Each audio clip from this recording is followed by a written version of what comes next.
وہ ضدی سی ڈرامہ کی آنے والی آخری ایپیسوڈ میں آپ لوگوں کو دکھایا جائے گا کہ جب زاویار ردا کی ساری باتیں چھپ کر سن لیتا ہے تو وہ ردا کو بہت ڈانٹتا ہے اور بولتا ہے کہ تمہاری وجہ سے اس گھر کا سکون برباد ہو گیا۔ آج یہ جو میری حالت ہے صرف اور صرف تمہاری وجہ سے ہوئی ہے، تم مر کیوں نہیں جاتی؟ یہ بول کر زاویار گھر سے چلا جاتا ہے۔ پھر دکھایا جاتا ہے کہ زاویار ایک جھیل کے کنارے کھڑا ہو کر اپنی تمام غلطیوں کو یاد کر رہا ہوتا ہے تو وہاں ردا آ جاتی ہے۔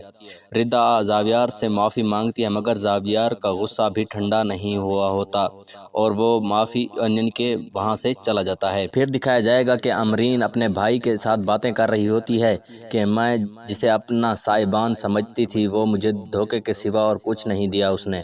امرین کا بھائی اب بھی اسے کہہ رہا ہوتا ہے کہ اب بس بہت ہو گیا ہے رونا دھونا، میں اسے خلا کا نوٹس بھجوا رہا ہوں اور آپ نے بھی ان پر سائن کر دینا ہے۔ ابھی یہی باتیں چل ہی رہی ہوتی ہیں کہ وہاں پر دروازے پر زاویار آ جاتا ہے، یعنی کہ دستک دیتا ہے اور بیل بجاتا ہے تو امرین کا بھائی وہاں پر پہنچ جاتا ہے۔ وہ زاویار کو دیکھ کر بہت غصہ ہو جاتا ہے۔ زاویار بولتا ہے کہ میں امرین سے ملنے کے لیے آیا ہوں تو وہ بولتا ہے کہ اب یہاں تمہارا کچھ بھی نہیں، یہاں سے چلے جاؤ۔ ابھی یہی باتیں کر ہی رہے ہوتے ہیں کہ وہاں پر امرین آ جاتی ہے اور بولتی ہے کہ تم یہاں کیا کرنے آئے ہو؟ چلے جاؤ یہاں سے، تمہارا کچھ بھی نہیں ہے یہاں پر۔ تو زاویار بولتا ہے مجھے اپنی غلطیوں کا اندازہ ہو گیا ہے اور مجھے ان کی سزا بھی مل چکی ہے۔ یہ سب جو کچھ بھی ہوا ہے ردا کا کیا دھرا ہے، مجھے یقین نہیں تھا کہ میری بیٹی ہی مجھے دھوکہ دے گی اور میرے گھر کو آگ لگانے والی اور کوئی نہیں میری اپنی بیٹی ہی ہے۔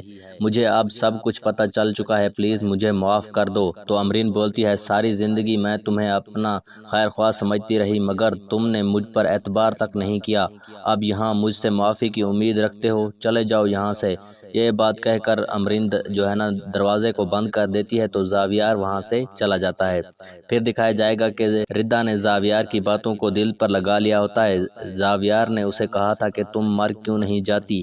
یہ سب یاد کرتے ہوئے ردا جاتی ہے اور نیند کی گولیاں کھا لیتی ہے جس سے اس کی طبیعت بہت ہی زیادہ خراب ہو جاتی ہے اور اسے ہسپتال لے جایا جاتا ہے۔ زاویار ردا کی حالت دیکھ کر بہت پریشان ہو جاتا ہے اور رونے لگ جاتا ہے اور بولتا ہے کہ میں نے تمہیں معاف کر دیا ہے بیٹی، اب جلدی سے ٹھیک ہو جاؤ۔ ڈاکٹرز آتے ہیں اور بولتے ہیں کہ ابھی جو ہے نا اس کی کنڈیشن بہت ہی نازک ہے۔ زاویار اور یہ جسے سن کر زاویار کی طبیعت اور بھی زیادہ خراب ہونے لگ جاتی ہے، یعنی کہ اس کا دماغ کچھ بھی نہیں سوچ پا رہا کہ کیا کرے۔ زاویار اور بھی زیادہ پریشان ہو جاتا ہے اور رونے لگ جاتا ہے۔ وہ زین کو کال کرتا ہے اور بولتا ہے کہ ردا مرنے والی ہے، یعنی کہ مرنے والی ہے تو تم جلدی سے آ جاؤ۔ تو زین بولتا ہے کہاں ہو آپ؟ ردا کو کیا ہوا ہے؟ زاویار سے سب کچھ بتا دیتا ہے تو زین وہاں پر آ جاتا ہے اور زین جو ہے نا زاویار کی حالت دیکھ کر اسے حوصلہ دینے لگ جاتا ہے۔ زین بولتا ہے کہ آپ نے امرین کو بتایا ہے کہ ردا کی طبیعت خراب ہے یا نہیں؟